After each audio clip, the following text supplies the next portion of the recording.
안녕하세요 여러분, 누은입니다. 오늘은 6월 독서 결산을 들고 왔는데요. 일단 여러분들께서 제 책 관련 영상을 너무 좋아해 주셔가지고 감사합니다. 그래서 더 빨리 들고 왔어야 됐는데 생각보다 좀 늦어졌어요. 하지만 이제는 좀 더 빠른 주기로 올려보도록 할게요. 제가 원래는 6월 독서 결산이랑 7월 독서 결산을 합쳐가지고 한 번에 올리려 했거든요. 근데 그렇게 하면 너무 이거보다 더 늦어질 것 같은 거예요. 그래서 많은 분들이 기다리시고 있기도 하고 저도 빨리 올리고 싶어가지고 그냥 일단 딱 다 읽은 것만 들고 왔거든요. 일단 6월 달에 읽은 거 알려드릴게요. 사랑과 결함, 매듭의 끝, 새해 선물, 이끼숲 이렇게 4권 읽었고요. 사실 이끼숲은 7월달에 읽긴 했는데 그냥 다 읽어버려서 그냥 6월에 끼워놨어요. 그리고 시집, 샤워젤과 소다수라는 시집 1권에서 총 5권 이렇게 오늘 소개해 볼 거고요. 빨리 해볼게요. 제가 첫 번째로 소개해드릴 책은 바로 예소연 작가님의 사랑과 결함인데요. 이거를 도서관에서 빌려서 읽어서 지금 실물책이 아예 없어요. 이미 반납해버렸어요. 넣어버렸어요. 이 책을 혹시나 읽고 싶으신 분들은 저처럼 절대 대출하지 마시고 무조건 사서 소장하시기를 강력 추천드립니다. 제가 너무 지금 후회하고 있어요. 근데 사람들이 이렇게 말하겠죠. 그럼 지금 사면 되지 않냐. 근데 저는 그 읽고 나서 사면은 소용이 없어요. 책이든 뭐든 이거 저번에도 말한 적 있는 것 같은데 절대 다시 안 본단 말이에요. 아무리 좋아도 다시 잘 안 봐요. 저는 되게 얇고 넓게 가는 걸 좋아해가지고 그거 다시 볼 시간에 딴 거 볼래 이런 파여가지고 그래서 아무튼 이 책을 읽으실 분들은 소장하시는 걸 정말 강력 추천드리고요. 일단 이 책, 실물책이 없으니까 너무 말하기 힘드네. 그냥 할게요. 이 책은 많이 보셨죠? 이 표지 많이 보셨죠? 예소연 작가님이 굉장히 지금 라이징 하신 분인데 이 책은 소설집이거든요. 예소연 작가님의 첫 소설집인데 너무 첫 소설집 맞아요 이거? 이 책에는 2025 이상문학상 대상을 받은 작품도 들어있거든요. 그 개와 혁명이라는 작품인데 말 다 하지 않았나요? 일단 이 제목이 뭐예요? 사랑과 결함. 사랑과 결함. 저는 이 책을 읽기 전에는 약간 어떤 생각이 있었냐면 사랑과 결함이니까 결함이 있는 사람끼리 사랑을 하는 그런 이야기인가 보다. 재밌겠다. 되게 단순하게 생각을 했었단 말이죠. 근데 이 책을 다 읽고 보니까 그게 아니었어요. 제가 느낀 거는 이 책은 결함이 있는 사람끼리 사랑을 하는 게 아니고 사랑을 하니까 결함이 생긴 그런 느낌이에요. 완전히 다르죠. 그래서 제 생각이 또 삐끼 됐어요. 삐끼. 잠깐만요. 제가 뭘 들고 왔냐면 이거 전구인데 삐끼될 일 있으면 이렇게 할게요. 아무튼 무슨 얘기하고 있었지? 그래서 제가 보통 원래 소설집이나 무슨 집 이렇게 엮어놓은 책을 소개할 때는 그 중에서 몇 개를 제가 마음에 드는 거를 이렇게 골라서 여러분들께 이런 거는 꼭 추천드린다 이런 식으로 말을 해드리잖아요. 근데 이거는 죄송한데 모든 소설이 다 좋았어서 뭘 못 꼽겠어요. 그래서 싹 다 좋아요. 그냥 이런 적 사실 처음이에요. 다 근데 좋은 느낌이 다 비슷했어요. 그래서 못 꼽겠어요. 제가 원래 제일 잘하는 게 뭘 고르는 건데 이거 못 고르겠어요. 이거. 그 정도로 좋다. 그래서 이 책을 초반에 읽을 때 어땠냐면 저는 일단 약간 이런 사랑을 가족이든 친구든 연인이든 아무 그런 걸 해본 적이 없어서 되게 제 일이 아닌 것처럼 그렇게 봤단 말이죠. 이런 사랑의 형태도 있구나. 저런 사랑의 형태도 있구나. 이러면서 되게 재밌다. 이런 식으로 흥미진진하게 봤었단 말이죠. 근데 중간 정도 읽다 보니까 생각이 바뀌는 거예요. 내가 얼마나 사랑을 단편적으로 보고 있었는지 알게 됐다. 사랑은 정말 눈에 보이지도 않고 측정이 되지도 않고 근데 그 과정에서 내 사랑이 와해되고 왜곡되고 어쩔 땐 너무 터무니없는 것도 같고 근데 또 그 별거 아닌 거 가지고 마음이 요동치고 삶이 휘둘리고 그치만 그런 노력에서도 사랑은 늘 부족할 수밖에 없고 이런 식으로 이 사랑을 딱 가운데에 놓고 굉장히 복잡하게 펼쳐지는 이 편주 같다고 해야 되나요? 그래서 사랑은 결함과 무조건 같이 있을 수밖에 없구나. 그래서 제가 맨 처음에 생각한 결함 있는 사람끼리 사랑을 한다 이런 생각을 이제 안 하게 됐어요. 그냥 사랑을 하면 어쩔 수 없이 무조건 결함이 생길 수밖에 없다라고 이렇게 제 머릿속에 입력이 됐어요 이제. 그래서 책 뒤에 문학평론가님의 해설도 담겨 있거든요. 거기 보면 이런 구절이 있어요. 사랑을 원하는 이들은 그 모든 걸 감당해야 한다. 그러니까 사랑이 이렇게 딱 있으면 끔찍한 사랑이 될 수도 있고 결함이 있는 사랑이 될 수도 있고 쓰레기 같은 사랑이 될 수도 있는데 그게 처음부터 그렇게 하려고 의도한 게 아니고 너무 사랑을 이렇게 하려고 하다 보니까 어쩔 수 없이 그런 부정적인 것들이 나올 수밖에 없다. 연결된다라는 거예요. 그 최진영 작가님 아시죠? 그 작가님이 이 책을 읽고 이렇게 말씀하셨어요. 이 책에는 혐오가 안 나온다. 혐오를 혐오로 받아들이지 않고 애정어린 시선으로 봐주는 그런 작가의 마음이 다 느껴지고 읽혀진다라는 거예요. 그래서 저는 이 책을 읽으면서 마음이 따뜻해진다기보다 뭔가 마음이 뜨거워지는 느낌을 받았었거든요. 마음이 여기서부터 이렇게 뜨거워지는 이 느낌 되게 좋았어요. 그래서 이 책에서 이제 좋았던 구절, 좋았던 구절이 너무 많아서 제가 짜증이 나는 거예요. 아무튼 좋았던 문장 구절이 너무너무 많은데 추려서 조금만 말씀드릴게요. 이런 구절이 있어요. 우리는 더럽고 지저분한 곳에서 살아. 그렇지만 결코 그들과 같아질 필요는 없단다. 이런 구절과 삶은 기괴한 얼굴을 하고 있다. 나는 그 기괴한 얼굴을 들여다보는 게 중요하다고 생각했다. 그런데 수는 도무지 그 기괴한 얼굴을 들여다보려고 하지 않는 것만 같았다. 이게 아까랑 전혀 다른 소설에서 나온 두 문장인데 결이 비슷하죠. 그리고 이것도 너무 좋았어. 대화하는 내용에서 네가 평생 그 외로움을 책임질 순 없잖아. 이러면서 너 평생 그 외로움 책임질 수도 없는데 왜 싫은데 지고 왜 보살펴주고 있어? 약간 이런 내용이에요. 근데 거기서 어떤 대답이 돌아오냐면 평생 외로움을 책임질 수 있는 사람만 그 사람을 보살필 수 있는 거야? 이렇게 말하는 거예요. 저는 여기서 또 머리가 띵했어요. 그러니까 왜 우리는 살면서 왜 이렇게 이미 끝을 내다보고 포기해버리고 안 된다고 그냥 단정 지어버리는 일들이 왜 이렇게 많을까요? 그러니까 지금 당장 현재를 들여다보지 않고 뭔가 그러는 일들이 되게 많은 것 같아요. 저 또한 그렇고. 그래서 평생 그 외로움을 책임져 줄 수는 없다고 해도 지금 당장 그 외로움을 보살펴 줄 수 있다면 바로 달려가서 해주는 게 너무 좋은 태도인 것 같아요. 그리고 마지막 이 책의 마지막 소설의 마지막 문장도 너무 좋아. 엔딩도 너무 좋아. 여운이 아직도 있어요. 우리는 외따로 태어나서 홀로 자신을 길러낸 사람들이고 지금은 함께 살고 있어. 너무 좋아. 이 책 진짜 꼭 한번 읽어보시는 걸 추천드려요. 나는 지금 잘 쓰여진 찐한 한국 문학을 느끼고 싶다. 사랑과 결합 읽으세요. 그리고 읽으실 거면 소장해서 읽으시는 것도 정말 추천합니다. 두 번째로 소개해드릴 책은 바로 정혜원 작가님의 레드백 끝이라는 추리소설인데요. 저 이제 벌써 정혜원 작가님 책 3번째예요. 홍학의 자리 쓰신 작가님 신간이거든요. 진짜 정말 감사하게도 현대문학에서 보내주셔가지고 읽어봤어요. 이제 이 작가님 소설은 그냥 재미는 일단 믿고 본다는 무조건이에요. 그냥 제가 느낀 거는 일단 전개가 굉장히 빠르다.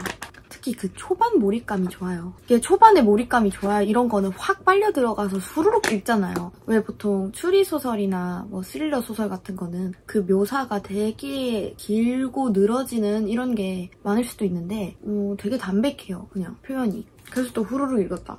일단 이 책 일단 이 책 무슨 내용이냐. 진짜 간단히 설명하면 일단 이 책은 살인사건을 2개를 동시에 다루는데 그 2개 전부 다 모성과 관련된 얘기예요. 모성 아시죠? 모성. 그래서 이 책에는 이제 총 2가지 반전이 나오거든요. 반전에 반전이 나오는데 그 첫 번째 반전은 사실 제가 예측을 못했어요. 근데 그건 예측할 수 없는 거고. 그런데 마지막 반전은 진짜 죄송한데 제가 예측을 해버린 거예요. 저 이런 적은 또 처음이거든요, 사실은. 그게 어디서 예측했냐면 이 책 분량이 310쪽까지거든요. 근데 제가 259쪽에서 맞춰버린 거예요. 근데 완전히 맞춰버렸어. 그게 문제야. 이렇게 적어놨거든요. 알겠다. 사실 땡땡이가 땡땡이를 이렇게 했는데 땡땡이가 땡땡이를 이렇게 한 거구나. 이렇게 적었는데 정확히 이건 거야. 아니 앞에 너무 떡밥을 계속 많이 줘가지고 맞출 수밖에 없었어요. 그래서 마지막은 좀 히응 됐다. 근데 재밌긴 재밌어요. 그래서 저는 이 시점에서는 이렇게 읽었어요. 내가 예측한 결말이 100% 맞겠지 이러면서 이러면서 읽었는데 진짜 맞아서 깜짝 놀랐어요. 그래서 되게 저의 어깨를 한껏 올려준 책이었다. 재밌어요 이거. 홍학의 자리 재밌으셨던 분들 혹은 홍학의 자리 재미있긴 재밌었는데 그 특유의 불쾌함은 싫으셨던 분들께는 이 책, 이 정혜원 작가님의 신간을 추천합니다. 재밌어요. 제가 3번째로 소개해드릴 책은 바로 은희경 작가님의 새해 선물인데요. 일단 이 책은 제1회 문학동네 소설상 수상작이고요. 그리고 누적 발행 100쇄를 돌파했고 대단한 책이에요. 근데 사실 진짜 죄송한데 전 처음 알았거든요. 그래서 약간 반성을 하고 사실 이 책을 읽게 된 계기는 제가 독후감 공모전을 나가려고 어떤 책을 읽고 글을 써볼까 해가지고 보는데 이 책의 줄거리가 너무 끌리는 거예요. 이 책이 사실 성장소설이거든요. 성장소설. 우리 한국 문학의 성장소설의 끝판왕이라고 하는데 제가 당연히 읽어봐야지. 이걸 왜 이때까지 읽지 않았나. 그래서 사실은 독후감 공모전 나가려고 읽은 건데 너무 잘 읽었다. 근데 이게 사실 이 책이 좀 두꺼워요. 400페이지가 넘었던 걸 기억하거든요. 그래서 솔직히 말하면 분량 때문에 살짝 장벽이 있을 수는 있는데 제가 다 읽어보니까 이거 무조건 추천하고 싶어요. 이거는 1960년대를 배경으로 한 소설인데 장편 소설인데 일단 여기 나오는 주인공부터 진짜 제 스타일이에요. 제 스타일 주인공 뭔지 아시죠? 말씀드릴게요. 12살 소녀 진희라는 아이거든요. 근데 이 진희가 자기 입으로 이렇게 말해요. 나는 12살에 성장을 멈췄다. 에? 나는 삶을 너무 빨리 완성했다. 이미 완성했대요. 이게 뭔 소리야? 얘는 삶이 일찍부터 자기한테 호의적이지 않다는 걸 깨달아서 삶의 이면을 보기 시작한 아이예요. 그래서 얘는 통찰력이 진짜 미쳤거든요. 웬만한 어른들보다 훨씬 예리하고 통찰력이 깊은 것 같아요. 그러니까 좋은 거예요. 일단 이 진이는 엄마 아빠랑 안 살아요. 엄마는 전쟁통에서 자살로 죽고 아빠는 도망가 버렸거든요. 그래서 얘는 이게 1960년대 배경 소설이라 했잖아요. 집 세 채가 이렇게 있는 그중 한 채에서 자기 할머니랑 이모랑 삼촌 이렇게 살거든요. 그럼 또 나머지 두 채가 있잖아. 그러면 또 거기서는 마을 사람들 이렇게 살고 이렇게 그 가게랑 이렇게 다 연결되어 있어요. 이렇게. 근데 이 진희라는 애가 되게 두드러지는 특성 하나 있거든요. 얘는 되게 신기한 게 누가 자기를 쳐다보면 그 즉시 자기를 두 개로 분리시켜요. 진희의 말로 말하자면 얘는 보여지는 나와 바라보는 나 이렇게 두 개로 분리를 시키거든요. 이 보여지는 나는 다른 사람들 눈앞에 노출되어서 그 사람들이 원하는 방식으로 자기를 보여지게 하는 거예요. 근데 실제 진짜 나는 그 안에 남아서 그 행위를 바라보기만 한다. 그래서 바라보는 나와 보여지는 나 이렇게 두 개로 나눠서 분리를 하거든요. 왜 그러냐? 이렇게 말해요. 남의 시선으로부터 강요를 당하고 수모를 받는 것은 보여지는 나이므로 바라보는 진짜 나는 상처를 덜 받는다. 이렇게 나를 두 개로 분리시킴으로써 진짜 나는 사람들의 눈에 노출되지 않고 나 자신으로 그대로 지켜지는 것이다. 그러니까 이 보여지는 나만 무슨 일을 당해도 어차피 진짜 나는 여기 바라보고 그냥 가만히 여기 있으니까 상관없다 이거예요. 무슨 일을 겪어도. 이게 12살이 할 수 있는 생각인가요? 아니 왜 12살이 벌써 이런 생각을 하냐고. 어떤 느낌인지 대충 감이 오시죠? 이 책이 삶과 또 사랑에 대한 얘기를 주로 담고 있거든요. 그거를 12살 진이의 눈으로 본 거예요. 근데 걔는 그냥 일반적인 12살이 아니고 이미 성장을 다 마친 그런 애가 본 삶과 사랑의 진실이 뭔지, 우연은 또 뭔지, 운명은 뭔지, 그것들이 왜 나를 농담할 때도 있고 조롱할 때도 있고 배신할 때도 있고 그런 걸 말하고 있어요. 그래서 진짜 진실은 뭘까? 왜 삶은 우리를 가지고 놀까? 근데 거기서 우리는 어떻게 해야 될까? 12살 진이가 굉장히 이걸 파헤치고 있어요, 여러분. 이 책에서 유명한 문장이 있거든요. 그거를 하나 읽어드릴게요. 삶이 내게 할 말이 있었기 때문에 그 일이 내게 일어났다. 나한테 할 말이 있었대, 삶이. 그래서 그 일이 내게 일어났다.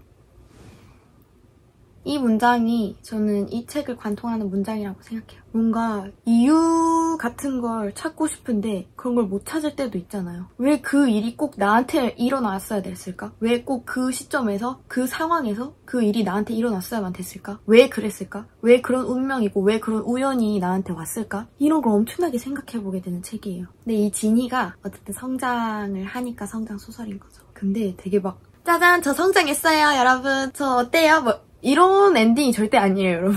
그래서 더 좋았어요. 근데 진짜 더 운명적이고 말해드릴까요? 그런 댓글이 있었어요. 누우님, 모순 재밌게 읽으셨으면 마지막 춤은 나와 함께 라는 책도 추천드립니다. 라는 댓글이 있었어요. 그래서 다음에 읽어볼게요 이러고 끝났었단 말이에요. 근데 이 책을 다 읽고 왠지 갑자기 그 댓글이 갑자기 생각나서 그냥 다시 보러 갔는데 그게 은희경 작가님 책인 거예요. 근데 심지어 그 책의 주인공이 진이인 거예요. 똑같은 진이. 근데 진이가 이제 12살이 아니고 나이를 엄청 먹어서 어떻게 뭐 하고 있는지 제가 그걸 그냥 운명적으로 바로 사버렸어요, 이 책을. 이 책은 밀리에도 없어가지고 사서 지금 읽고 있는데 한 100페이지 정도 읽었어요. 너무 운명적이라는 생각 들지 않나요? 제가 지금 12살의 지니와 이렇게 저의 교류를 끝내고 이제 40 몇 살 지니와 시작하고 있어요, 다시 또. 이게 연애 소설이거든요. 약간 삼각관계 소설인데 이것도 너무 재밌어서 솔직히 모순 좋아하시는 분들 무조건 이거 좋아하실 것 같아요. 제가 이거를 다 읽고 다음 영상에서 알려드릴게요. 그리고 또 이런 문장이 있어요. 여기 진짜 좋은 문장이 많은데 제가 일부러 진짜 조금 알려드리는 거예요. 읽어드릴게요. 삶도 그런 것이다. 어이없고 하찮은 우연이 삶을 이끌어간다. 그러니 뜻을 캐내려고 애쓰지 마라. 삶은 농담인 것이다. 삶은 농담. 삶은 계란이 아니고 삶은 농담이에요, 여러분. 아시겠어요? 이 책은 제가 만약에 안 읽었으면 큰일 났을 뻔했어요. 너무 좋아. 추천! 그 다음으로 소개해드릴 책은 바로 서슬란 작가님의 이끼숲이라는 책인데요. 표지 너무 예쁘다. 일단 이 책은 연작소설인데요. 연작소설은 개개인의 그 소설이 따로따로 있고 그게 같은 세계관을 공유하고 있는 그런 소설을 말해요. 이 작가의 말을 먼저 읽어드릴게요. 무슨 내용이냐면 구하는 이야기를 쓰고 싶다. 하지만 무엇을 구해야 하는지 나는 알지 못한다. 구한다는 건 일이 일어나기 전에 그것을 막는 것인데 우리는 언제나 일이 일어난 뒤에야 그곳이 위험했음을, 우리가 위태로웠음을, 세상이 엉망이었다는 것을 안다. 항상 먼저 간 이들이 남은 자들을 구한다. 갑자기 떠오른 건데 그 외 한강 작가님도 이런 얘기를 하신 적 있잖아요. 과거가 현재를 구한다. 뭐 이런 말이었나? 기억 안 나는데 그런 거랑 같은 맥락이라고 저는 생각을 하거든요. 일단 이 책의 줄거리를 설명해드릴게요. 이 책은 그냥 한마디로 말하면 이 지구 생태계가 종말을 한 거예요. 더 이상 그래서 지구에서 살 수가 없어가지고 인간들이 지하 도시라는 걸 만들어요. 지상에서 살 수 없어서 지하로 땅굴 파고 여기서 살아요, 여기서. 그래서 인간들이 지하 도시에서 살면서 우리가 그냥 흔히 밖에 나가면 당장 창문 열면 당장 볼 수 있는 하늘도 못 보고 그냥 그 밖으로 아예 그 너머의 우주로 못 간단 말이죠. 이 지하 도시 사람들은. 그래서 그런 지하 도시에서 규율이 굉장히 빡세거든요. 일단 거기서는 쓸모없는 인간을 만들어내지 않아요. 그래서 쓸모 있는 사람만 만들어내고 그런 사람만 취급을 해줘요. 이를테면 노동자라고 하는 지하 도시에서 아무튼 거기서 살아야 되니까 거기 되게 많은 일들이 필요하겠죠? 그래서 거기서는 그 자본주의 논리가 지금보다 훨씬 더 엄격하단 말이에요. 왜냐면 그 지하 도시에 이익이 되지 않고 돈이 되지 않는 사람은 그냥 나가리인 거야. 그리고 거기에서 이제 위험한 일도 있을 거잖아요. 어쨌든 땅굴을 파고 거기서 사는 건데 위험한 일이 당연히 있겠죠. 근데 거기에서 사고 위험이 있는 직업 같은 경우에는 클론이라는 걸 만들어요. 클론 아시죠? 이런 복제본 같은 걸 만들어서 그걸 뭐 신체 보험이라고 하면서 이제 인간을 도구로 보는 그런 인식이 되게 만연한 세계가 바로 이 지하 도시란 말이죠. 이런 지하 도시에서 구하는 얘기를 쓰셨어요. 선순환 작가님. 여기서 이런 문장이 나오거든요. 그러니까 자기 친구가 하늘을 그리워하는 거예요. 근데 얘네는 분명 하늘을 본 적이 없단 말이죠, 태어나서. 근데 그 애가 하늘이 너무 보고 싶고 나가고 싶은 거야. 그래서 그 친구가 걔를 보고 이렇게 말해요. 너 그거 가짜 감정이지 않냐. 하늘을 본 적 없이 하늘을 그리워한다는 것은, 바다를 본 적 없이 헤엄치고 싶다는 것은 기억 이전의 기억, 마르코가 아닌 인류의 기억이었다. 드넓은 대지를 뛰는 꿈은 기억의 유전이었다. 유전의 기억이 끊길 때까지 이곳은 감옥이었다. 이곳의 인류는 짓지 않은 죄에 벌을 받는 중이었다. 얼마나 고통스럽겠어요? 아니 애초에 얘네는 태어나보니 이미 지하 도시에서 살고 있어요. 그리고 자기들이 지하 도시에서 사는 이유는 자기들 이전의 인류가 막 살아서 기후가 다 파괴되고 이제는 더 이상 지상에서 살 수 없으니까 여기로 밀려나서 이렇게 살게 된 거잖아요. 근데 또 유전은 남아있어서 본 적도 없는 하늘을 보고 싶어하고 헤엄쳐 본 적도 없는 바다에 가고 싶어하는 그런 게 여기 남아있는 얼마나 마음이... 지금 여러분 지금 당장 창문 열어서 하늘 보세요. 이거 당연한 거 아닙니다, 여러분. 몇십 년 뒤에 이게 당연한 게 아닐 수도 있어요. 이게 SF 소설이지만 저는 판타지라는 생각이 안 들었거든요. 전 심각했어요, 이거 보면서. 그래서 여기에 이런 말이 있어요. 도시의 유지를 위해 모두가 삶의 반을 노동에 쏟아. 삶을 위해 삶을 버리는 거야. 평생 쳇바퀴 속에서 달리는 거지. 쳇바퀴를 멈출 수 있는 수단은 죽음뿐이야. 원래는 지구의 유기체가 하던 일을 이제 인간이 하는 거란다. 불씨가 꺼지지 않게 계속 돌려야만 해. 그럼 죽음을 이렇게 생각할 수도 있지 않겠니? 쳇바퀴를 벗어나 자유로 나가는 일. 얘네 이런 말을 왜 하고 있어야 돼요? 이 끔찍한 이 배경 속에서 서로를 구해요. 구원 서사 같은 거 좋아하시는 분들은 이 책 꼭 읽으세요. 근데 이 책 제목이 왜 이끼숲이냐? 이게 진짜 중요한데. 아, 저 진짜 말하고 싶은 게 이거 이끼숲 책 제목 너무 잘 지으셨어요. 진짜 와. 저는 진짜 이렇게 잘 지은 책 제목을 보면 진짜 이렇게 박수를 이렇게 한 100번 치고 싶어요, 그냥. 너무 좋다. 여러분, 이끼 하면 뭐가 떠오르세요? 저는 이끼 하면은 그냥 돌이나 뭐 그런 틈 사이에 붙어있는 그런 거. 축축하게 붙어있는 그거. 만지면 미끌미끌거리고 비 오면 생기고 초록색이고 뭐 그런 거. 저는 이렇게까지밖에 생각 안 했단 말이죠. 당연히 대부분의 사람들이 이렇게 생각할 거예요. 우리가 일상생활에서 이끼를 보면서 무슨 생각을 해야 돼요? 당연히 아무 생각 없잖아요. 근데 이 책을 읽고 이제 이끼를 보는 관점이 달라졌어요. 제가 최근에 계곡을 갔는데 그 계곡 돌 표면에 이끼가 붙어있는 거예요. 근데 그 이끼가 이렇게 붙어있는데 물이 이렇게 세게 이렇게 흘러가고 있었단 말이죠. 근데 이끼가 되게 강해 보이는 거예요. 한 번도 이끼를 보면서 그런 생각 한 적 없는데 이끼가 진짜 강하구나. 센 물살로 이렇게 흘러내리고 있는데 전혀 떠내려가지 않고 돌에 착 달라붙어서 살아남아 있구나. 여기에 나오는 이끼숲이 정확히 이런 내용이에요. 읽어드릴게요. 식물의 사체에서 또 다른 개체가 근본 없이 생겨나는 동안 이끼는 가장 낮은 곳에 다른 식물이 자랄 수 없는 축축한 틈 곳곳에 머물고 있다. 멸종되지 않고. 그래서 이 책에서는 이끼를 이렇게 말하거든요. 이끼의 생존은 신비로운 강인함이라기보다 생태의 흐름에 정면으로 대결하지 않고 치사하게 빌붙어 사는 느낌이 든다. 마치 나처럼. 제가 감히 확신할 수 있는 거는 여러분들이 만약 이 책을 읽고 이제 길 가다가 이끼를 보게 되잖아요? 그럼 절대 지나칠 수 없으실 거예요. 이끼를 보고 진짜 잘 끈질기게 잘 살아남아있구나. 이런 생각이 드실 거예요. 그래서 이 책을 너무 좋게 읽어가지고 너무 감명 깊었어요. 그래서 이 책을 만약에 읽으신다면 비 오는 날이나 새벽에 읽으시면 더 좋고요. 꼭 읽어보세요. 그리고 같이 얘기해봐요. 진짜로.